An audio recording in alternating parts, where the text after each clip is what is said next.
દીકરી એના દામન ઉપર દાગ લાગ્યો છે, રખે ને ઉતાર્યા ને તો કાલ મારી તમારી ઘરે દીકરીઓ સલામત નહીં હોય. મારું રામ રાજ્ય ઈ ગામની અંદર 18 વરણ એક થઈને રહેતા હતા. રખે ને મારા ગામમાં કોઈ હુથાર નો હોત તો બાયણાની કમાનું ચોમાસે કોણ છોલવા આવત? હે, રખે ને મારા ગામમાં એક લુહાર નો હોત તો હું ખેડૂતનો દીકરો, મારા બાપ અમારા હળના પાના કાઢવા માટે હું ખંભે હળ લઈને બાજુના ગામમાં જવાત. રખે ને મારા ગામમાં હે કોઈ પ્રજાપતિ કુંભારનું ઘર નો હોત બાપ તો અમારે ચાકડા વધાવવા માટે ક્યાં જવું? રખે ને મારા ગામમાં હે કોઈ બાવાજીનું ઘર નો હોત તો બાપ મારા ચોરે દીવાબત્તી કોણ કરે? રખે ને મારા ગામમાં કોઈ પંડિતનું બ્રાહ્મણનું ઘર નો હોત તો બાપ શુભ પ્રસંગોએ એ શાસ્ત્રોક્ત વિધિના પાઠ કોણ ગાત? યાદ કરો ઇતિહાસ. ગામમાં રખે ને કોઈ એકની ખોટ પડે ને તો 5 મોટા માણા ભેગા થતા, પાડોશના ગામમાં જઈ 5 પાલી વધુ વધાડીને ગામમાં લઈ આવતા. આનું નામ ભારત, હે, આનું નામ રામ રાજ્ય. આવો માવડિયું પધારો.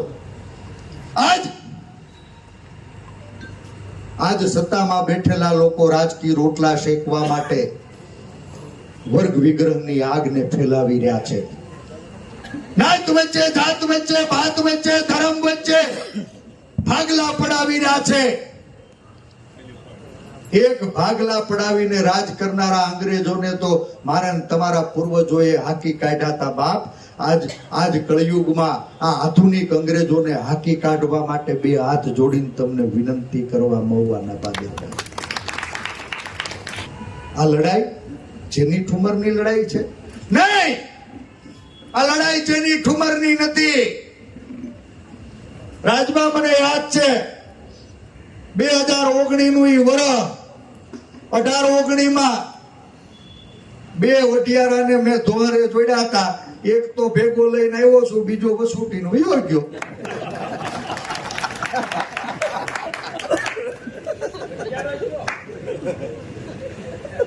બાપા ઓલા પાટીલ કેદુના કહેતા હતા કે ભાઈ વયાવ મેં રૂમાલ મૂક્યો છે, ભાઈ તું વયાવ તારી હાટુ મેં સીટમાં ખાલી રૂમાલ મૂક્યો છે. ભાઈ મારો ભોળો ભોળવાઈ ગયો, દોડીને ગયો, બસ સ્ટેન્ડે પહોંચ્યો ને ત્યાં બસ વહી ગઈ, ખીચાનો રૂમાલ પલ્લી ગયો. તમને કહું છું હવે તમે કોઈ ભોળવાતા નહીં. નવી પેઢીની ઉભરતી પ્રતિભાઓને અકાળે અથમાવી દેવાનું એક ષડયંત્ર સત્તામાં બેઠેલા લોકો દ્વારા ચાલે છે. વીતેલા 15 વર્ષથી પ્રજાનો અવાજ બનનારા પ્રતિનિધિઓને શામ દામ દંડ ભેદ લલચાવી, ફોસલાવી, ડરાવી, ધમકાવી અને કમલમની કાર્યાલયે કેસરી ખેસના મોઢે તાળા મારવામાં આવે છે. તમારી હાટું બોલનારા લોકો છે બાપ, બોલવાનું બંધ થાય ને પછી હું ઘાણી થવાની છે ને એની ચિંતા કરજો, ચેતવવા માટે. રાજભા યાદ કરાવતા હતા ગમે અહીંયા ઈડી મોકલે, સીબીઆઈ મોકલે, ઇન્કમ ટેક્સ મોકલે. રાજભા આવું ક્યાંક થાય તો થોડીક આબરૂ વધે, કોઈ ઘૂસી ના તો દે.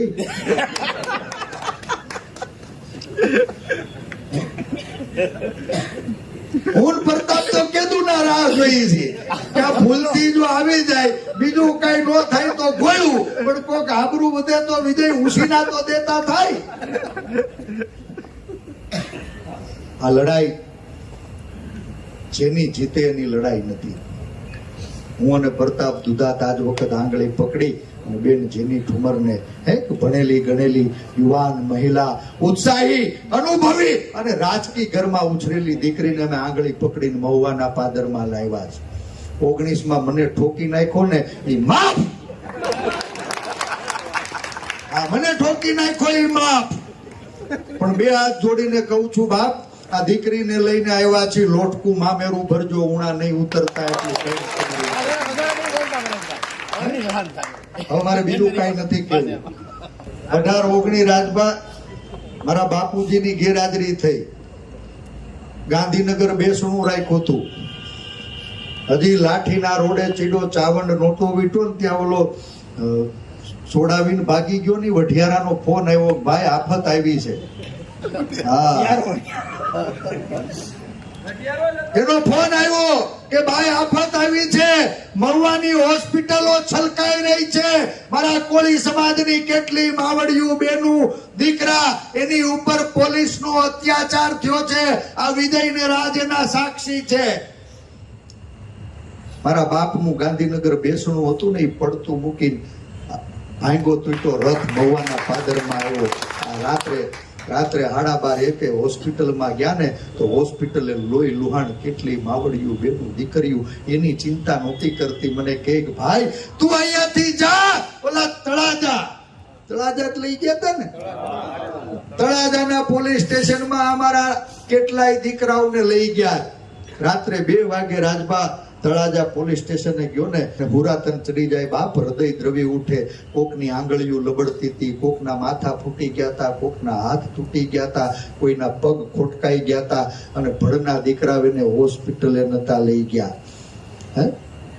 હોસ્પિટલે નતા લઈ ગયા. રાતે 2 વાગે તત્કાલીન ગૃહમંત્રી પ્રદીપસિંહને મેં ફોન કરીને કીધું, મારા મિત્ર છે, રાત્રે 2 વાગે પ્રદીપસિંહભાઈને કીધું તું, પ્રદીપસિંહ બાપના બેહણા હાટું નીકળ્યો હતો, પણ આજ તળાજાના પોલીસ સ્ટેશનમાં બેઠો છું અને તમારી અહંકારી સરકારે અમારી મા બેન દીકરીઓ કણસી રહી છે, માથેથી લોહીના ટીપા પડી રહ્યા છે, આંગળીઓ લટકી રહી છે, અને એને દવાખાને લઈ જવાની ખાનદાની હું આ ભાજપની સરકાર ચૂકશે? રાજભા માફ કરજો, અમે ઘરના ગામડાના માણસો છીએ. જ્યાં સિંહ આટા ફેરા મારે ને એની વચ્ચે ઉછરા છે. સત્યની ભેગા રહ્યા છીએ, રહેવાના છીએ. અને આ લડાઈ છે ને, એ તમારે નથી લડવાની. 2 હાથ જોડીને વિનંતી કરું, આ લડાઈ જેની ઘરે દીકરીઓ જન્મતી હશે, ઉછરતી હશે ને, એવા બધાય દીકરીના બાપ કાલે લડવાનું છે. બધી દીકરીઓના બાપ લડવાનું છે. ભાઈ જોહર એટલે હું ખબર છે? જોહર એટલે હું જીવતે જીવ અગ્નિમાં પોતાની જાતને ઓલવી નાખવાનો સંકલ્પ, એને જોહર કહેવાય બાપ.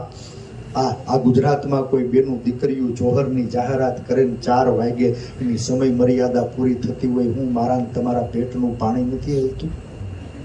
જાગો, ઉઠો! આજ એક દીકરી એના દામન ઉપર દાગ લાગ્યો છે, રખે ને ઉતાર્યા ને તો કાલ મારી તમારી ઘરે દીકરીઓ સલામત નહીં હોય. આ લડાઈ વ્યક્તિ સામેની નથી, લડાઈ વિચારધારા સામેની છે, લડાઈ અહંકાર સામેની છે. અને આજ આ ભારતીય જનતા પાર્ટીનો અહંકાર 7મા આસમાને પહોંચ્યો છે ને બાપ. આવતી 7મી મે 18 વરણ એક તાજો, 18 વરણ એક તાજો.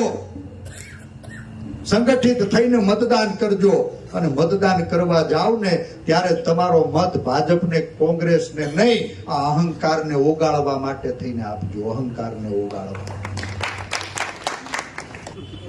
આજ બેનું અગ્નિ સ્નાન કરવું પડે એવી સ્થિતિ છે, એના ભાઈ એની હામુય નથી જોતા. પણ બેનું તમે મૂંઝાતા નહીં, આ જવતલિયાઓ ઘણાય જીવે છે, ઘણા. આ ગુજરાતનો દરેક વ્યક્તિ ભાઈ બનીને આ લડાઈને લડવાનો છે. તમારે લડવાની જરૂર નથી. હે શક્તિઓ, હે રણચંડીઓ, તમારે જોહર કરવાની જરૂર નથી. મહુવાના પાદરમાંથી 2 હાથ જોડીને મારી મા બેન દીકરીઓને વિનંતી કરું છું કે તમારો સંકલ્પ છે ને, એ અમારું લોહી ઉકાળે છે બાપ. તમે શાંતિ રહો. માં અંબા, માં ભવાની, માં દુર્ગા, માં શક્તિ, માં ઉમા ખોડાલ, તમે જે સ્વાભિમાનની જીદ લીધી છે ને, એ જીદને જીતાડવામાં મદદ કરશે. પણ બાપ, જીદ પૂરી કરવા માટે જીવવું જરૂરી હોય છે. બહેનો, અમારા બધાય ભાઈઓની ઉંમર તમને લાગી જાય. આ લડાઈ અમરેલી સંસદીય મત વિસ્તારની છે. આ જેની બેનના બાપા હું બહુ બાયતા. હા, કોંગ્રેસમાં રાજભા આઝાદી ને, અહીંયા રાજભા ડોક્ટર ને એ બધા ખાંડા ખખડાવતા, ઘણી વખત ખખડાવ્યા. કોંગ્રેસમાં આઝાદી છે, પોતાનો મત રાખવાની આઝાદી, પોતાનો વિચાર રાખવાની આઝાદી. હું વીરજીભાઈ સુધરી ગયા, હવે તમને કહું છું, તમે બધા સુધરી ગયા. આ લડાઈ આપણી નથી, આપણી પેઢીના અસ્તિત્વની લડાઈ છે. આ આવતી પેઢી એને ગુલામ પેદા ન કરવી હોય ને તો બાપ ન ગમે ને એના એકવાર જઈને પગ પકડજો, હાથ જોડજો, અને કોઈ રિહાણું હોય ને તો એને હાથ પકડીને બજારમાં આવજો. મને વિશ્વાસ છે કે બાપ જ્યારે પ્રેમનો હાથ લાંબો થાય ને ત્યારે એનો સરવાળો થતો હોય છે. રાજભા, અમે પરમ દિવસ અમરેલીના આંગણેથી આ લડાઈની શરૂઆત કરી. જેની બેનને મારા અમરેલી વિધાનસભા મત વિસ્તારના કુકાવાવ, વડિયા અને અમરેલી નો પ્રવાસ કરાવ્યો. મને ગઈ વખત ગઈ 22 ની ચૂંટણીમાં ભાઈ હાવણાની હળિયું લાગી, અમને ફરોળા પાડી દીધા. આ બ્રિજરાજભાઈ બેઠા છે, એના બાપા મારા પરમ મિત્ર છે. ગઈ વખત ભાઈ મને હાવણાની હળિયું લાગી, ઠોકાઈ ગયો. અને એટલે મહુવામાં કહી જાઉં છું, ગઈ વખત હળિયું વાગી હતી, આ વખત આખે આખો હાવણો લઈને તમારી વચ્ચે આવ્યા છે. આ લડાઈ જેની જીતે એની નથી. આ લડાઈ અહંકાર ઓગળે એની લડાઈ છે. આ લડાઈ સ્વાભિમાન નું રક્ષણ થાય એના માટેની લડાઈ છે. બાબા સાહેબે ઘડેલું બંધારણ બચે એની લડાઈ છે. આ લડાઈ સંવિધાનથી મળેલા અધિકારો એનું રક્ષણ થાય એની લડાઈ છે. આ લડાઈ જેની જીતે એની નથી. આ લડાઈ મારી તમારી ઘરે ઘોડિયામાં હિચકતું ભારતનું ભવિષ્ય છે ને બાપ, એ ગુલામ પેદા ન થાય એના માટેની લડાઈ છે. અને આ ગુલામીની જંજીરોને તોડવા બીજી આઝાદીની લડાઈનો પાયો મહુવાના પાદર નખાય. આ આધુનિક અંગ્રેજોને ભરી પીવા માટેનો રણટંકાર થાય એવી આપને હૃદયપૂર્વક વિનંતી કરું છું. પ્રતાપભાઈએ ઘણી બધી વાતો કરી. ચૂંટણીની અંદર કોંગ્રેસ પક્ષે સેનાપતિ તરીકે વિદેશી પ્રવાહોથી વાકેફ એવી ઉચ્ચ શિક્ષણ પ્રાપ્ત એક ભણેલી ગણેલી દીકરી એને કોંગ્રેસના સેનાપતિ તરીકે જવાબદારી સોંપી છે. રાજકીય ઘરમાં ઉછરી છે, આટા પાટાઓથી વાકેફ છે. ખુમારી એને વારસામાં મળી છે. જિલ્લા પંચાયતના પ્રમુખ તરીકે કુશળ વહીવટ આપ્યો છે. અને બીજી બાજુ ભારતીય જનતા પાર્ટી, મારે તો તમને ઠપકો આપવો છે આ મહુવા વાળાને, ગારિયાધાર વાળાને. પ્રતાપભાઈ, આ ભાજપ વાળા ઉપરથી અખતરો કરતા હતા. એને અમરેલી લોકસભા જાણે લેબોરેટરી લાગતી છે. 3 વખત હાથ ચોપડી પાસ મોકલા. આપણે આખું વિચીને ઠોકાન તો એને એમ લાગ્યું કે જાજુ ભણી ગયા લાગે છે, એટલે આ વખત 4 ચોપડી હાથ ચોપડીમાં આખું વિચીને મત દીધા. તો આ વખત 3 ચોપડી ઘટાડીને 4. હવે જો ભૂલ કરીને તો ભાગમાં મોટું મીંડું આવવાનું છે, એટલું કહીને જાઉં છું. મારી 2 હાથ જોડીને વિનંતી છે કે મોટો વિસ્તાર છે, 900 ગામનું પાદર છે, અને આજ મહુવા તમને અમે નોતરું કાઢવા આવ્યા છીએ. બધાય ભાઈઓને વિનંતી કરું, બાપ આજ નોતરું કાઢીને જઈને પછી આ લડાઈ જેની ઠુમર નહીં, મારે તમારે કોંગ્રેસના હાકમ જેવા આગેવાનોએ, કાર્યકર્તાઓએ ગામની ગલીઓ છેવાડાના વ્યક્તિ સુધી લઈ જવાની છે. લઈ જવાના કે નહીં? તો એક વખત 2 હાથ જોડીને વિનંતી કરું, બધા ઊંચા હાથ કરીને બેન જેની ઠુમરને ખાતરી આપી દો. જા જેની, આજ મહુવાના પાદરમાં અમે તને સંસદ સભ્ય ઘોષિત કરીએ છીએ.